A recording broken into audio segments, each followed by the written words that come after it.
Let's talk about Prince William, shall we? Because he's on the front pages of many of the papers this morning because he's really opened up about the year he's had. He's described it as brutal and has said it's been the hardest year of his life. And he was speaking in Cape Town, where our royal editor, Russell Myers, joins us now.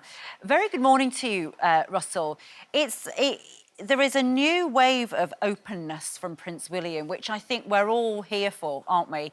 He's so candid with you and the other press that are there.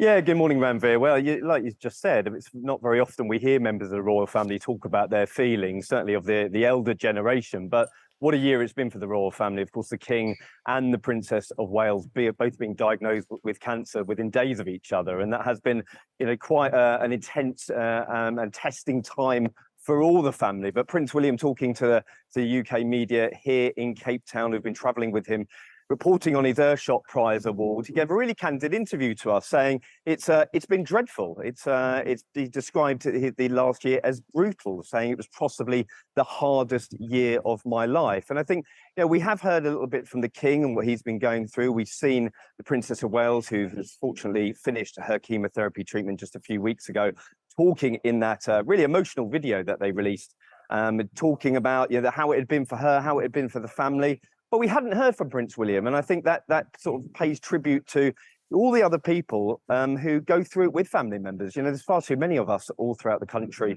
who have those experiences every year, and I think a lot of people will resonate with his words today.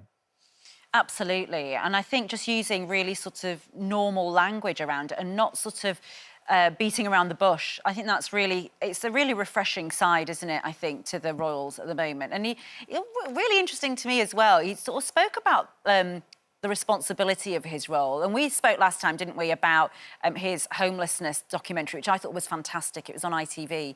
But he gave a really blunt answer, didn't he, about, do you like having more responsibility? And he basically went, no. It was amazing for him to just say that.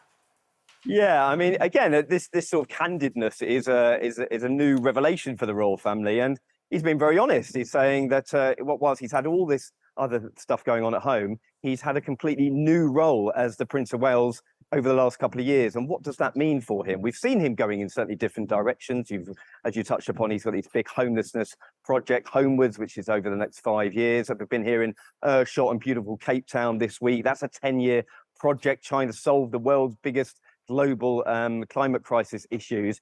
But again, what role does he want as a statesman? We've seen him here with the president of South Africa. The foreign secretary, David Lammy, was here as well. He's definitely taking on this new statesman role. And, maybe he doesn't enjoy the responsibility. I mean, he's got 3 young children at home as well. It must be a pretty testing time, I'm sure. But it's interesting that he's opening up in this way. Yeah, because I was thinking, I think that hasn't gone through a PR filter. He's just talking honestly, which I think is amazing, actually, to see that. And also on a really sort of light-hearted note.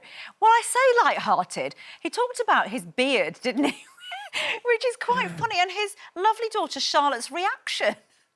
Well, listen, these are the big issues that we're bringing you on, Lorraine, and we don't shy away from them at all. But we had to ask him about the beard. And a lot of people saying this new look, is it here to stay?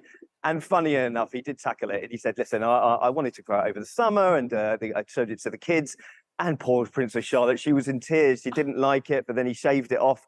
But then he thought, hang about, I actually quite like it myself. So he convinced the kids that it's here to stay. And I think he has looked a bit more relaxed. I mean, interestingly, in the chat, he did say that he hasn't felt relaxed over the last few weeks. It's very much a case of getting on with the job. As I said, there's a lot of things going on, both with his wife and his father. But there is a cause for positivity. It has talked a lot about optimism here in South Africa this week, and there is optimism moving forward as well. We know that the King and Queen are going to be back to duties sort of full time next year, and fingers crossed we're going to see more from him and Kate as well. And you, as you say, you're there for the Earthshot Prize, aren't you? Which is what William is there for. This is a sort of new era for William, isn't it? Yeah, definitely. I mean, I touched upon it there. Meeting with Cyril Ramaphosa, the president. He was also with David Lammy. There's there's definitely, you know, the language being used is different around William now. They're taking on bigger issues. What does that mean for the royal family? It's not just a case of sort of getting along about engagements and turning up to a community centre or a hospital. They're still doing that, but he realises that he has a global role, and how can he affect change? We talk a lot about the King's legacy, but what does it mean for William as well? And he said he just wants to be doing good, you know, whether he's doing stuff on homelessness, climate change. We've got Kate's early years projects as well. And yeah, you can knock the royal family for a lot of things, I think, a lot of the time, but when they're trying to affect change in this way, then I do think they should be applauded for their efforts. And just a quick word that the King was hard at work hosting our Olympians. Yes, I mean, great reception at Buckingham Palace, getting all the Paris 2024 lot in the building, revealing that he's keeping fit with his own fitness regime, which is good news for the King, good news for the royal family. Big weekend, of course, for the royals. Remembrance, Festival of Remembrance on Saturday and Remembrance Sunday at the Cenotaph. So, you know, lot to look forward to, not only this weekend, but beyond for the royal family. Am I right in thinking the King said he does pull-ups?